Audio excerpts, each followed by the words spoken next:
Assalamualaikum warahmatullahi wabarakatuh. Perkenalkan, nama saya Muhammad Ripaldo Putra, nomor BP 18101152610647. Di sini saya akan menyelesaikan contoh soal metode Shaw.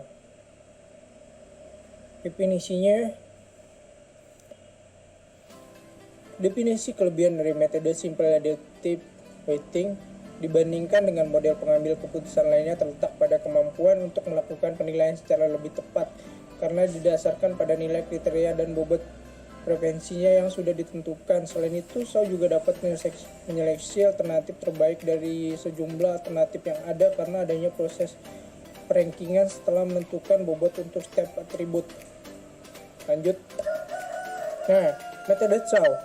Contoh metode Shaw. Penerapan metode Shaw untuk membantu menentukan pilihan supplier besi, misalnya 4 kriteria yang menjadi acuan dari nilai bobot yaitu panjang C1 bobot weightnya sama dengan 4, ketebalan C2 bobot weightnya sama dengan 3, harga C3 bobot weightnya sama dengan 5, waktu pengantaran C4 bobot weightnya sama dengan 4. Tipe masing-masing kriterianya, benefit C1, C2, costnya C3 dan C4. Selanjutnya alternatif pilihannya ada PT Sinar Jaya A1, PT Limas A2, PT Sinar Baja Lestari A3 dan PMW A4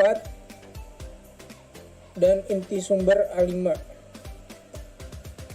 Tabel metrik kecocokan nilai bobot alternatifnya terhadap kriterianya, alternatifnya A1, A2, A3, A4, A5. Sesuaikan saja dengan yang alternatif pilihan tadi. C1-nya misalnya 200, 200, 200, 200, 300, C2-nya 150, 150, 100, 150, 200, C3-nya 1 juta, 1 juta 800, 1 juta 200, 1 juta 200, dan C4-nya 3, 5, 3, 4, 3. Selanjutnya tahap satunya. Tahap 1, lakukan perhitungan normalisasi untuk mendapatkan nilai metrik ternormalisasi dengan ketentuan. Jika kriteria bertipe benefit, maka digunakan rumus RIX sama dengan buka kurung XX garis miring max buka kurung XX tutup kurung tutup kurung tutup kurung. Nah, maka jika kriteria bertipe cost maka digunakan rumus RIX buka kurung min buka kurung XX tutup kurung garis miring XX tutup kurung. Selanjutnya kita akan mencari kriteria panjang C1. Pada kriteria panjang memiliki tipe benefit. Nah, yang C1 ini kan memiliki tipe benefit. Maka yang dicari adalah nilai maksimumnya. Dari data tabel C1 di bawah ini nih. Nilai data tertinggi ada max buka kurung X dan tutup kurung sama dengan 300. Didapat pada kolom kelima, cari nih. 300 pada kolom kelima. Dari semua kolom A1 sampai A5 yang paling tinggi 300 per 300. Nah, selanjutnya C2, kriteria ketebalan C2. Pada kriteria ketebalan memiliki tipe benefit sama dengan di atas, maka yang kita cari adalah nilai maksimumnya. Dari tabel C2 di bawah ini nilai tertinggi tertingginya ialah 200, didapatkan pada kolom kelima. Dari A1 sampai A5 yang tertinggi adalah kolom kelima, 200, 200, 200, 1. Selanjutnya kriteria ketiga, kriteria harga C3. Pada kriteria ini harga memiliki tipe cost, maka yang dicari adalah nilai minimumnya. Dari alternatif A1 sampai A5 dan C3 harganya, dan dari data tabel C3 di bawah ini nilai data terendah min eksis 800 ya. Didapat pada kolom ketiga nih 800 per 800, selebihnya kan ini dari A1 sampai A5 ada 800 per 1 juta, 800 per 1 sama garis miring 1 juta, 800 per 1 juta 200 dan 1 juta 200, yang A3 800 kan minimum nih yang di A3.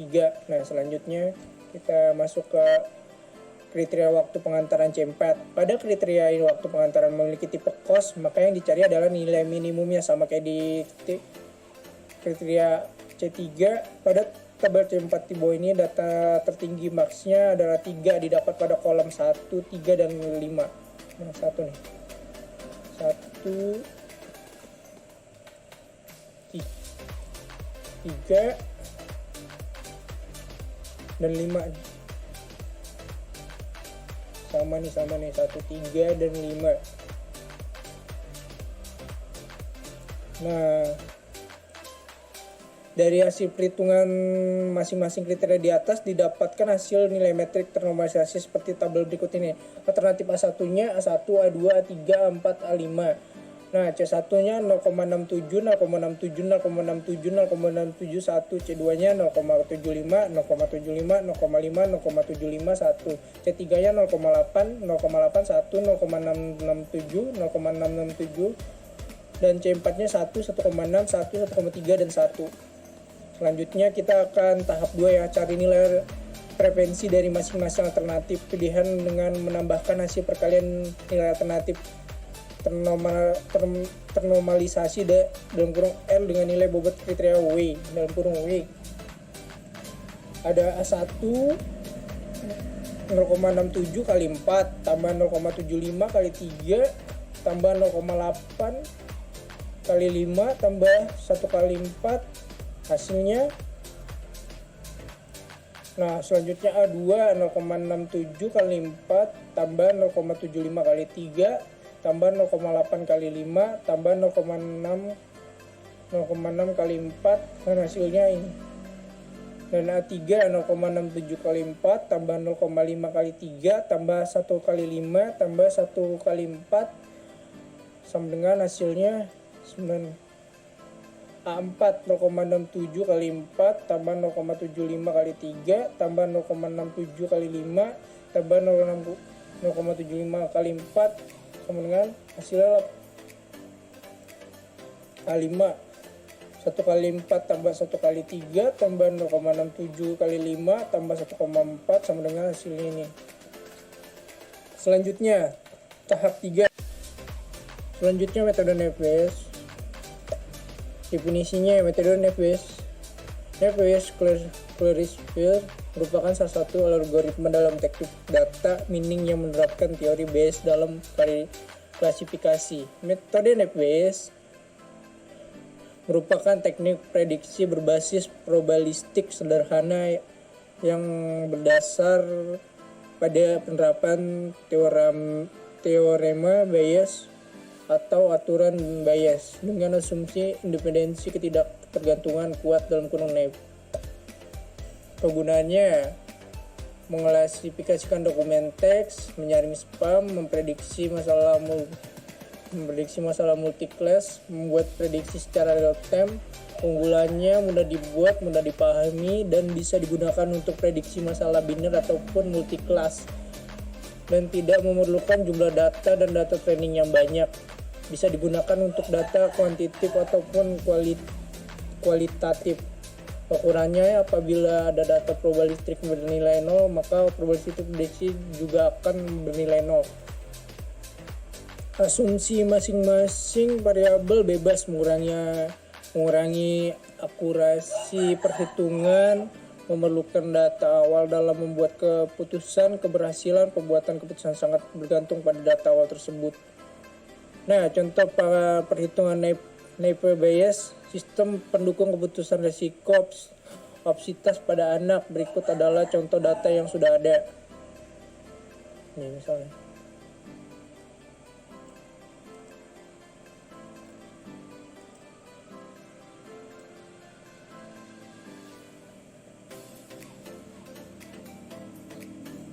Sistem pendukung keputusan resiko obesitas pada anak. Berikut ini adalah contoh data yang sudah ada. 1 sampai 14. Penghasilan waktu mampu, tidak mampu, menengah, tidak mampu, menengah, mampu, tidak mampu. IPK-nya bisa dilihat.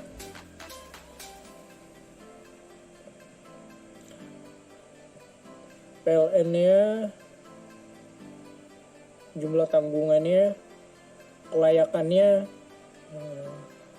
Nah 14 ini mampu rendah 3900.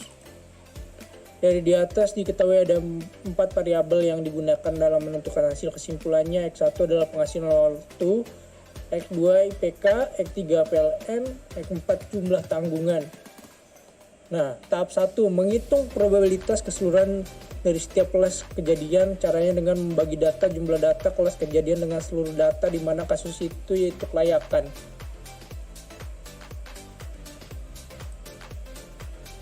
Nah, nomor 1 penghasilan itu mampu tinggi 450 banyak layak. Kelayakannya layak. Maksudnya itu kelayakan, layak, tidak layak, tidak layak, tidak layak. Nah, probabilitas kelayakan layak P tinggi, banyak data ke tinggi, garis miring jumlah data kesimpulannya dan tutup kurung kesimpulannya dibagi 10 per 10 garis miring 13 sama dengan 0,76. Probabilitas kelayakannya dalam kurung tidak layak P sedang sama dengan banyak data kesimpulan sedang garis miring jumlah data kesimpulan tutup kurung kesimpulannya itu bagi 3 per 13 sama dengan 0,23.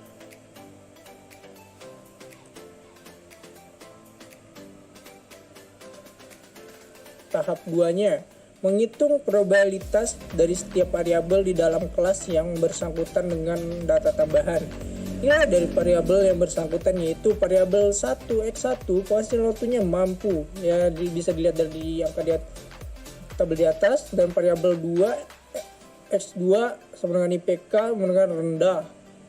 Variabel 3 X3 PLN sama dengan 1300. Variabel 4 X4 jumlah tanggungannya banyak. Selanjutnya tabelnya variabel penghasilan yang mampu dalam data ini dihitung hanya data penghasilan waktu yang bernilai mampu. Data itu penghasilan waktu yang bernilai mampu. Nah, penghasilan waktunya mampu ada 4, dari 1 sampai 13 ada 4. Hanya penentu nomor 1 dan 2, nomor 9 dan 11. Nah, bisa dilihat. Dan selanjutnya probabilitas penghasilan auto lulus layak, P tinggi banyak data mampu, garis miring jumlah data kelayakan lurus layak, dalam kurung kelayakan 3 per 10 sama dengan 0,3. Probabilitas penghasilan auto tidak layak P sedang banyak sama dengan P sedang sama dengan banyak data mampu, garis miring jumlah data kelayakan lurus tidak layak tutup kurung kelayakannya 1 per 3 sama dengan 0,33. Nah, variabel 2 IPK rendah. Tadi kan variabel 1. Variabel 2 IPK rendah dalam data ini yang dihitung hanya data IPK yang bernilai rendah saja. Nih, dari 1 sampai 13 IPK yang rendah ada 2. Bisa dilihat 2.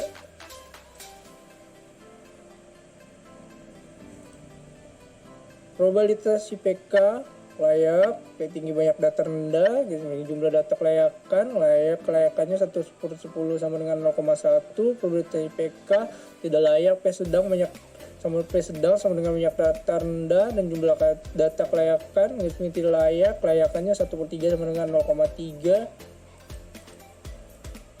Nah, variabel 3 X3 PLN dan 1300. Dalam data ini dihitung hanya data PLN yang bernilai 1300 saja. Nah, dari 1 sampai 13 ini terdapat 13 data PLN yang masuk 1300 hanya nomor 9 dan nomor 5.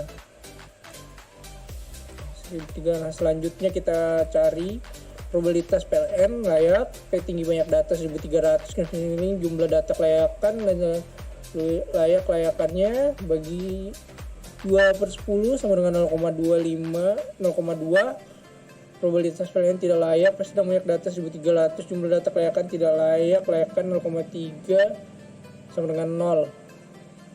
Selanjutnya variabel 4, jumlah tanggungan yang paling banyak. Dalam data ini dihitung hanya data jumlah tanggungan yang bernilai banyak saja, yang bernilai banyak nih.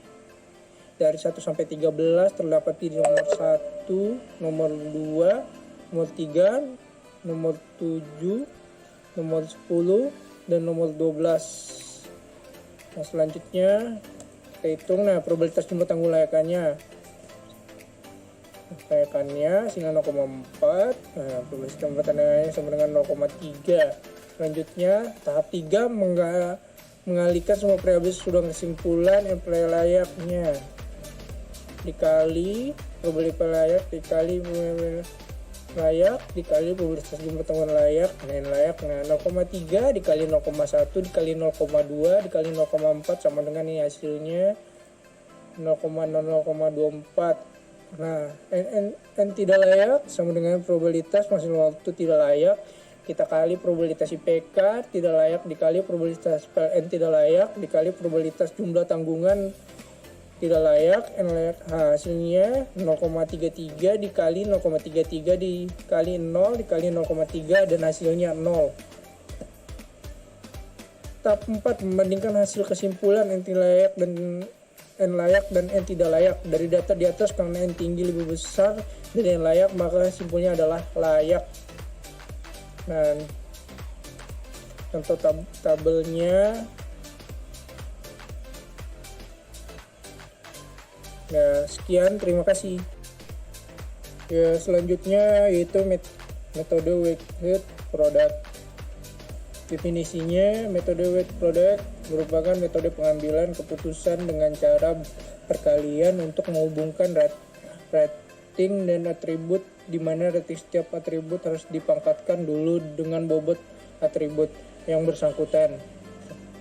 Metode weighted product adalah salah satu metode penyelesaian pada masalah MADM. Metode ini mengevaluasi beberapa alternatif terhadap sekumpulan atribut atau kriteria di mana setiap atribut saling tidak bergantung satu dengan yang lain. Metode weighted product menggunakan perkalian untuk menghubungkan rating atribut, di mana rating setiap atribut harus dipangkatkan terlebih dahulu dengan bobot atribut yang bersangkutan. Nah, perhitungan metode weighted product mencari alternatif terbaik dengan metode weighted product dalam menentukan pilihan supplier terbaik dari 3 alternatif supplier, misalnya A1 Alkes Medan, A2 PT Alexa Medica, A3 PT Timur Raya Lestari.